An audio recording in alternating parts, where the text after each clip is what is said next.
अच्छी लगती है मेहंदी। पर बापू मैं लड़की हूँ तो क्या हुआ, लड़का और लड़की तो हमारे दोनों आंखों के समान होते हैं। चुप कर आनंदी, और यह एहसान मान कि अब तक जिंदा है तू। कहीं बचपन में गला दबाकर मार दिया होता तो यह तेरी बकबक नहीं सुननी पड़ती आज। पर बापू मुझे चूल्हा जलाना अच्छा ना लगे है। देख छोरी, जितना जल्दी हो तू चूल्हा जलाना सीख ले उतना ही अच्छा है तेरे लिए। और हाँ, तेरा ब्याह तो होगा, वो भी कल के कल। अपना जीवन है तुम्हारी यही कहानी, आंचल में है दूध और आंखों में है पानी। मुझे माफ कर दे बेटी, तेरे बापू के जिद के आगे मेरी एक न चलेगी। माफ कर दे बेटी, मुझे माफ कर दे। इस प्रकार मात्र 9 वर्ष की छोटी उम्र में आनंदी का विवाह गोपाल राव जोशी से हो गया। बाल विवाह एक सामाजिक कुरीति का शिकार होना पड़ा आनंदी को। 5 वर्ष बाद आनंदी 14 साल की हो गई है। उसके घर एक शिशु ने जन्म लिया है। देखते हैं आगे क्या हुआ। देखिए ना, इसे क्या हो गया है। इसका माथा तो अंगार की तरह तप रहा है। इसे तो बहुत तेज बुखार है। आप बिना कुछ भी बोलते हैं, दीजिए मुझे। माधव, माधव, जल्दी से वैद्य जी को बुला के लाओ। जी अभी बुला के लाता हूँ। ये तुम क्या कर रही हो आनंदी? भगवान की विभूति लगा रही हूँ। बस करो आनंदी, ये सब अंधविश्वास है। अरे आप यकीन तो कीजिए, भगवान की कृपा से इसका माथा ठंडा हो रहा है और बुखार भी उतर गया है ना बाबू? देखिए, दीजिए मुझे। उठो बाबू, आंखें खोलो, तुम्हें तुम्हारी माँ बुला रही है। आंखें खोलो, देखिए ना इसे क्या हो गया है। आंखें भी नहीं खोल रहा। आंखें खोलो बेटा। आप चुप क्यों है? आंखें खोलो बेटा, आंखें खोलो। आनंदी, हमारा बेटा कभी आंखें नहीं खोलेगा। नहीं, ऐसा नहीं हो सकता। मेरे बेटे को मुझसे कोई नहीं छीन सकता, कोई नहीं छीन सकता। पागल मत बनो आनंदी। माधव, माधव, आनंदी, बंद करो ये पागलपन। भगवान ने मेरा बच्चा छीन लिया। भगवान ने नहीं, तुम्हारी अशिक्षा और अंधविश्वास ने तुम्हारा बच्चा छीना है। अगर तुम पढ़ी लिखी होती तो आज हमारा शिशु जीवित होता। तुम अनपढ़ थी आनंदी, अनपढ़। नहीं, अब मैं अनपढ़ नहीं रहूंगी, नहीं रहूंगी मैं अनपढ़। मैं पढ़ूंगी ताकि कल किसी और आनंदी को इलाज के अभाव में अपना बच्चा ना खोना पड़े। शाबाश आनंदी, और यही तुम्हारे अपराध के लिए प्रायश्चित भी है।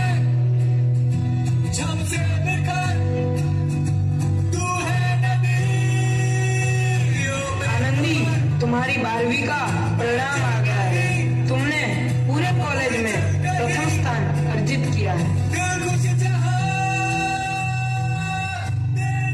आनंदी, तुम्हारी मेहनत रंग लाई है। तुम्हें शिक्षा वृत्ति मिली है। ये लो तुम्हारे अमेरिका जाने की टिकट। मुझे शिक्षा वृत्ति मिल गई, मैं अमेरिका जा रही हूँ। पर ये सब मैं अकेले कैसे कर पाऊंगी? आनंदी, अपने आप को इतना कमजोर क्यों समझ रही हो? फिर इतना पढ़ने लिखने का क्या फायदा? तुम अभी गवार की। गवार नहीं हूँ मैं अब गवार।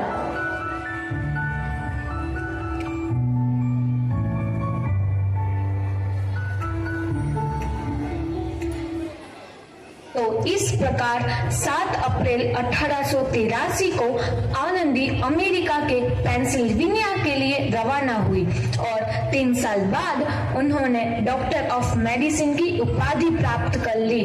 इधर आनंदी के पिता की तबीयत बहुत खराब है। आगे क्या होता है देखते हैं। लगता है अब मेरे जाने का समय आ चुका है। मैं नहीं बचूंगा। ऐसा मत बोलो। शहर के सिटी हॉस्पिटल में अमेरिका से डिग्री लेकर कोई बड़ा डॉक्टर आया है। एक बार वहाँ चलकर दिखा लेते हैं। हाँ सही बोला भैया, कम से कम दिल को तसल्ली तो मिल जाएगी। हाँ हाँ, चलो चलो जल्दी हॉस्पिटल चलते हैं।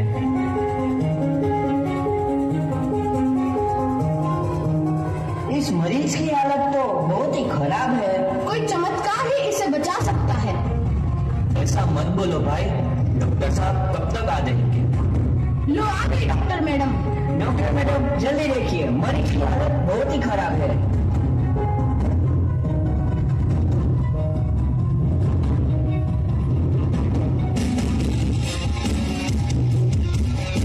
अब आप बिल्कुल ठीक है। मौत के मुंह से आपको बचाया है डॉक्टर मैडम ने। डॉक्टर साहब ने मुझे बचा लिया। मुझे मिलना है डॉक्टर साहब से। डॉक्टर साहब नहीं, डॉक्टर मैडम बोलो। डॉक्टर मैडम, उन्होंने ही तुम्हें जीवन दान दिया है। लो आ गई डॉक्टर मैडम, मिल लो उनसे। डॉक्टर मैडम, आपका बहुत बहुत धन्यवाद। आपने मेरी जान बचाई। इसके बदले में मैं गरीब भला आपको क्या दे सकता हूँ?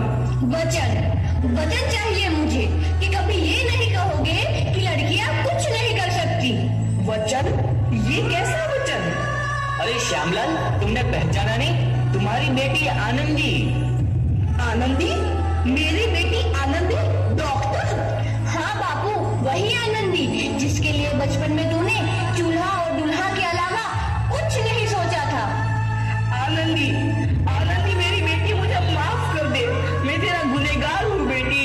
नहीं नहीं बापू, वही आनंदी जिसके हाथ पीले करके तुम उसकी सारी जिंदगी काला कर देना चाहते थे। माफ कर दे मुझे मेरी बच्ची, माफ कर दे। मैं तेरा अपराधी हूँ मेरी बच्ची, माफ कर दे। नहीं बापू, मैंने तो तेरा एहसान चुकाया है। याद है ना अपना एहसान जो बचपन में तुमने मुझ पर किया था? ताने सुना सुना कर जीते जी मार डाला था मुझको। अब बोल, और किस किस को मारेगा? आनंदी बेटी, मुझे माफ कर दे मेरी बच्ची। मैं तेरा गुनहगार हूँ। बापू, आपने ही तो बोला था किताबें सिर्फ बेटों के हाथ में अच्छी लगती है, बेटियों के हाथ में तो सिर्फ मेहंदी। बेटों और बेटियों में फर्क करना तो आंखों में फर्क करने समान है।